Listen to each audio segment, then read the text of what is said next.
ये सिर्फ वित्तीय शैक्षिकी वीडियो है। कृपया अपनी विशिष्ट आवश्यकताओं को पूरा करने के लिए प्रमाणित वित्तीय सलाहकार से परामर्श लें। नमस्कार। आज हम बात करने वाले हैं निवेश पर, खास तौर पर एसआईपी और एक जो उसका एडवांस्ड रूप है स्टेप अप एसआईपी, उस पर। हमारे पास ना पुष्कर राज ठाकुर के यूट्यूब चैनल से कुछ जानकारी है, उसी को थोड़ा समझने की कोशिश करेंगे। हाँ, बिल्कुल। कोशिश ये रहेगी कि ये जो निवेश के तरीके हैं ना, इनको एकदम आसान बना दें, इनके फायदे क्या हैं और कभी-कभी जो बातें छुप जाती हैं वो भी सामने लाएं और एक थोड़ा अलग सा रास्ता भी देखेंगे। करें शुरू? जरूर जरूर। देखते हैं कि भाई ये रेगुलर एसआईपी कैसे काम करती है, स्टेप अप में क्या खास है, और ये भी कि ज्यादा रिटर्न का हमेशा ये बेहतर है, ऐसा जरूरी नहीं है। और हाँ, एक टेक्निकल तरीका भी है, वो शायद थोड़ा सोचने पर मजबूर करे। अच्छा, तो पहले एसआईपी से ही शुरू करते हैं। Systematic investment plan. ये तो खैर मुझे लगता है ज्यादातर लोगों को पता ही होगा। हाँ, ये तो कॉमन है काफी। हर महीने एक फिक्स्ड अमाउंट म्यूचुअल फंड में या ईटीएफ या सीधे स्टॉक में भी लगा सकते हैं।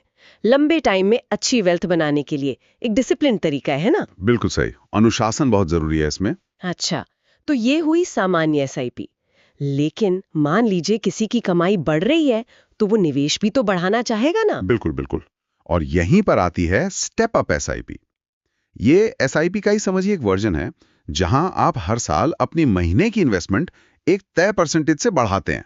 जैसे मान लीजिए 10%। अच्छा। आइडिया ये है कि भी इनकम बढ़ रही है तो इन्वेस्टमेंट भी साथ साथ बढ़नी चाहिए। हाँ, ये तो लॉजिकल लगता है। जी वीडियो में शायद कोई उदाहरण भी दिया होगा इसके असर का। हाँ, दिया है।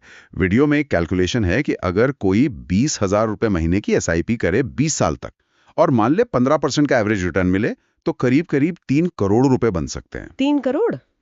लेकिन अगर इसी एसआईपी को हर साल 10% से स्टेप अप करें, मतलब बढ़ाते जाएं, हाँ। तो वही पैसा बढ़कर 4 करोड़ 19 लाख रुपए तक जा सकता है। अरे, मतलब लगभग 1.25 करोड़ ज्यादा।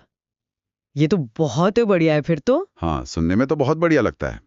पर यहीं पर ना वीडियो एक छुपी हुई सच्चाई कह लीजिए, या एक जरूरी बात बताता है। अच्छा, वो क्या? वो ये कि स्टेप अप एसआईपी से ये जो एक्स्ट्रा रिटर्न दिख रहा है, वो ऐसे ही नहीं आता। इसके लिए आपको कुल मिलाकर पैसा भी बहुत ज्यादा लगाना पड़ता है। ओ। उसी उदाहरण में देखिए, जो नॉर्मल एसआईपी थी उसमें 20 साल में कुल कितना पैसा लगा? 48 लाख रुपए। हाँ, 48 लाख। और स्टेप अप वाले में वो बढ़कर हो गया 1 करोड़ 37 लाख रुपए। 1 मिनट, 1 करोड़ 37 लाख, 48 लाख कहाँ और ये कहाँ? ये तो ऑलमोस्ट 3 गुना ज्यादा इन्वेस्टमेंट हो गया। हाँ, बिल्कुल। यही वो पहलू है जो अक्सर लोग मिस कर जाते हैं। पर ऐसा क्यों? मतलब ज्यादा पैसा लगाया तो रिटर्न भी उसी हिसाब से क्यों नहीं बढ़ा? ये 1.25 करोड़ का ही फर्क क्यों आया? देखिए, इसका कनेक्शन है कंपाउंडिंग को मिलने वाले समय से। नॉर्मल एसआईपी में जो पैसा आप शुरू में लगाते हैं ना, उसको कंपाउंड होने के लिए, मतलब बढ़ने के लिए सबसे ज्यादा टाइम मिलता है। अच्छा। वीडियो में एक 8-3-2-1 रूल का जिक्र है, जिसका मोटा मोटा मतलब यही है कि शुरू के सालों में लगा पैसा लंबे समय में सबसे ज्यादा असर डालता है। स्टेप अप में क्या होता है, आप बड़ी रकम बाद के सालों में डाल रहे होते हैं, तो उस पैसे को उतना लंबा वक्त नहीं मिल पाता ग्रो करने के लिए। समझ गई, मतलब जो पैसा जल्दी लगा वो ज्यादा पावरफुल है। बिल्कुल।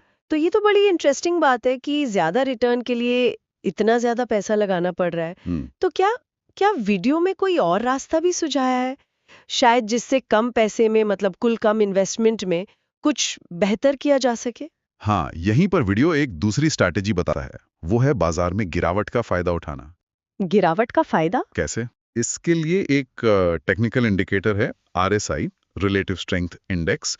उसको इस्तेमाल करने का सुझाव है। आरएसआई, ये क्या होता है? ये कैसे काम करता है? आरएसआई जो है ना, वो बेसिकली मार्केट की स्पीड और चेंज को मापता है। एक तरह का मोमेंटम मीटर समझ लीजिए। जब ये बहुत ऊपर चला जाता है, वीडियो में उदाहरण दिया है 68 के लेवल का, तो शायद मतलब है कि खरीदारी जरूरत से ज्यादा हो गई है, मार्केट थोड़ा रोक सकता है। ओके। और जब ये बहुत नीचे गिर जाता है, जैसे 32 का लेवल, तो ये इशारा हो सकता है कि भाई बिकवाली कुछ ज्यादा ही हो गई है, शायद यहां से मार्केट पलट जाए। अच्छा। तो वीडियो का सुझाव ये है कि आरएसआई की सेटिंग को थोड़ा एडजस्ट करें, जैसे 68 और 32। और जब आरएसआई इस निचले लेवल, मतलब 32 या उससे कम पर आए, तो लंबे समय के निवेश के हिसाब से या तो कुछ एकमुश्त पैसा डाल दें या अपनी एसआईपी की रकम टेम्परेरीली बढ़ा दें। अच्छा, मतलब जब सब डर के मारे बेच रहे हों, तब आप हिम्मत दिखाकर थोड़ा और खरीद लें, ये सोच करके शायद अच्छा भाव मिल रहा है। हाँ, बिल्कुल। लेकिन साफ तौर पे ये लंबी अवधि के निवेशकों के लिए है। ये कोई रोज की ट्रेडिंग या सट्टेबाजी नहीं है। सोच ये है कि जब मार्केट बहुत ज्यादा पिट चुका होता है तो अक्सर वहां से एक वापसी आती है। वीडियो कहता है कि ऐसे मौके रोज रोज नहीं मिलते, इंतजार करना पड़ता है, पर जब मिलते हैं तो लंबे समय में ये रिटर्न सुधार सकते हैं। बस इसमें अनुशासन और धैर्य दोनों चाहिए। ये तो है। तो मतलब हमने 3 तरीके देखे। एक तो रेगुलर एसआईपी, सीधी सिंपल। हाँ, दूसरी स्टेप अप एसआईपी, रिटर्न ज्यादा पर भैया इन्वेस्टमेंट भी बहुत ज्यादा। सही। और तीसरी ये आरएसआई वाली स्ट्रेटजी, गिरावट में खरीदने की, जो थोड़ी एडवांस्ड है, जिसके लिए समझ और पेशेंस दोनों चाहिए। बिल्कुल। हर तरीके के अपने प्लस माइनस हैं। स्टेप अप शायद उनके लिए अच्छा है जो डिसिप्लिन के साथ इनकम बढ़ने पर इन्वेस्टमेंट बढ़ाना चाहते हैं। आरएसआई वाली रणनीति शायद उनके लिए जो मार्केट पर थोड़ी नजर रखते हैं और सही मौके का इंतजार कर सकते हैं। हो सकता है इस तरीके से कुल कम पैसे लगाकर भी अच्छा रिटर्न बन जाए, पर इसमें टाइमिंग और रिस्क दोनों का ध्यान रखना होगा। और हाँ, एक सोचने वाली बात जो आखिर में रह जाती है, जिसे हम कहते हैं ना मार्केट को टाइम करना, जो कि बहुत मुश्किल माना जाता है। हाँ, वो तो कहते ही हैं। तो क्या आरएसआई जैसे टूल का इस्तेमाल करके गिरावट में लंबे समय के लिए खरीदना, क्या ये असल में सस्ते में खरीदो वाले बेसिक प्रिंसिपल का ही एक अनुशासित तरीका हो सकता है? सोचने वाली बात है। इस पर जरूर सोचिएगा।